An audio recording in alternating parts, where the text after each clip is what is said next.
Okay. Everyone say hi, Adam. Hi, Adam. There you go. So but the bench we've been using is this Blessing one. It's wonderful. It's leaky, but it's wonderful, despite the leaks. So Adam's been going ham on this thing. He drew all these. So this is a production drawbench, so it's all not fully automated. It's pretty automated though. It doesn't require a lot of user brain. Kind of just set it and forget it. So right now we're drawing French horn lead pipe blanks. So you can see it has this little finger,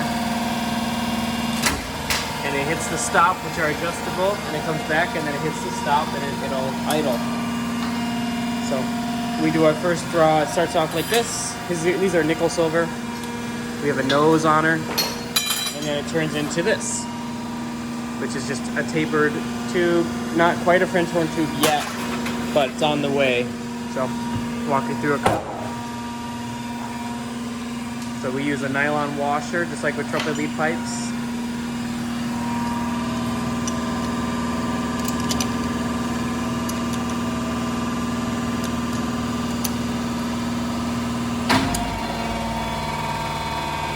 Oh yeah. And we set up a coolant guy on here. You can see, no touching necessary. It just. Look, Mom, no hands. Yeah, it's so cool. The cylinder is pretty messed up on this. It's just old and got rusty, and the seals are all messed up now. So we have a constant little key action, but it's really not that bad for the productivity this machine has. Otherwise, it's, you know, we'll work through it until it doesn't work anymore, and then we'll fix it. It's a pretty in-depth fix, though. So then he just pulls it off. We use the same nylon to draw, to pull it off. It holds so tight to the mandrel that it will pull it off. So yeah, we were shocked at how fast this process went from going on our manual bench to the automated one. It's like at least 5 times faster. Adam drew all these nickel ones yesterday, and then about half of these brass ones in about 2 hours, 2.5 hours. And that is a huge increase, because I was thinking about it. We did 100 Holton lead pipe, trumpet pipe order for Allied, and it took me 6 hours to draw 100 trumpet lead pipes. And it took Adam 2.5 hours to draw basically 150 French horn lead pipes. And they're, 3 times as long. So that's a pretty huge difference, and a lot less stressful. So it's pretty cool. This stop here, this is for trombone hand slide tubes. So there's 2 draws on a trombone hand slide. So you set this one up to where your stocking starts, and then you can flip it out of the way. Once he's done, I'll show you. You can rotate this bar over at the operator area to flip this stop into being engaged, which is pretty cool. But haven't messed around with that yet. We're trying to get through this batch. But yeah, so that's pretty cool. It's pretty cash money. Makes it a lot safer, a lot easier to think about. I did bend one mandrel when I was trying to figure out how to set up the stops, but one mandrel's not too bad. It didn't go flying. It did not go flying. I had laser fast reflexes, and I stopped it. But yeah, it's pretty cool. Yeah, you can see how she's squirting. Look at all this scrap. French horn lead pipes. It's pretty cool. Yeah, so we make some lead pipes for Allied. Also, just any customer can buy French horn, trombone, trumpet lead pipes. So that's pretty cool. But yeah, so I'll turn the fans back on so Mr. Adam here doesn't die.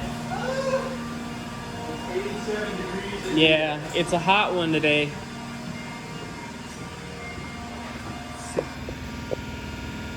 '87, baby. Yeah, it's pretty cool. Okay. Got that one back on. Well, yeah, it's going pretty well. Some pretty exciting stuff. Oh, Adam's been engraving. Ooh, so fancy.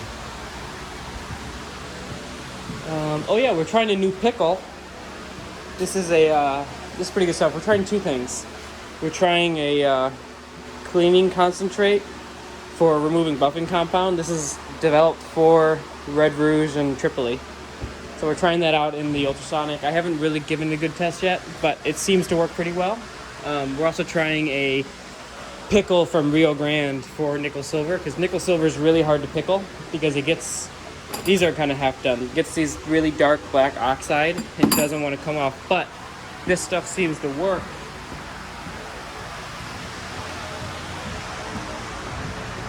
Surface grinding. I pickled these in it yesterday. So leaves the orange on there, but the orange I don't really care about. And the insides look pretty clean. So that seems to be pretty cool. Got a bunch. Windows? Oh yeah, look, we got winders. Wow. You have to go back in some videos because I'm editing this one and I'm bad at editing, so I can't find extra footage. You have to go back and see how shit these looked before. These were like hodgepodge of like 4 different things. And now they're just glass block. Video back here. I don't think so. No, this is all new too. We got our giant oven, which has been on YouTube. Seam rollers back here now. We got carts full of bells. We got the new kind of hammering area. And then new brazing area. And then this is the same, we just moved it over. But yeah, giant oven doesn't work yet, but it will work. Yeah, it's pretty cool. This is a spinning lathe now. We don't do any machining on here anymore. This is just for inside spin and this. If anyone wants a free shaper, you have to come here in the next 12 hours. Otherwise, it's going away forever. Yeah. Pink lathes over here now. So this is actually going to the basement. We just got this from Lost Creek. I cut it in half with the Sawzall. People said it couldn't be done, but those people haven't met someone as deranged as me.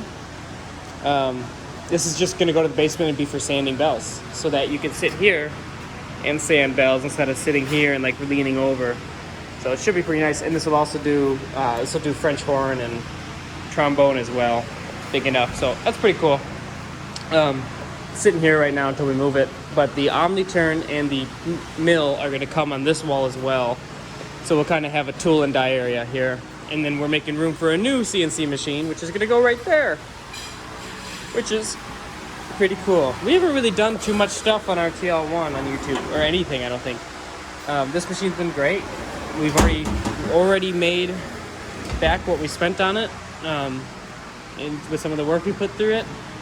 We make bell mandrels for Bach, and we design bells for Bach. So the new 229 bell is a bell we developed here in Chicago for Bach, and that's CSO approved, which is pretty cool. So if you want a good 229 bell, you know where to come. Yeah, it's pretty cool. Oh, we're getting new sidewalks. They're redoing the street out here. We got a new driveway, so it won't be bumpy when you come. Yeah, it's going pretty well. Got lots of work going out, lots of work coming in, so not gonna complain. We're pretty behind on bells right now. I'm trying to catch up. It's been a big help having Adam and Dave to help me do some of, like, Adam's been taking on the drawing stuff now, which is really great. Frees me up to get back on bells and machining, so pretty cool. Stay tuned till we get this set up. We're gonna find out where it's gonna live, and then we'll definitely be using it to draw some tubes. Probably some Elkhart 8D mouth pipe tubes, just because that's fun. So yeah, cool. See you guys later.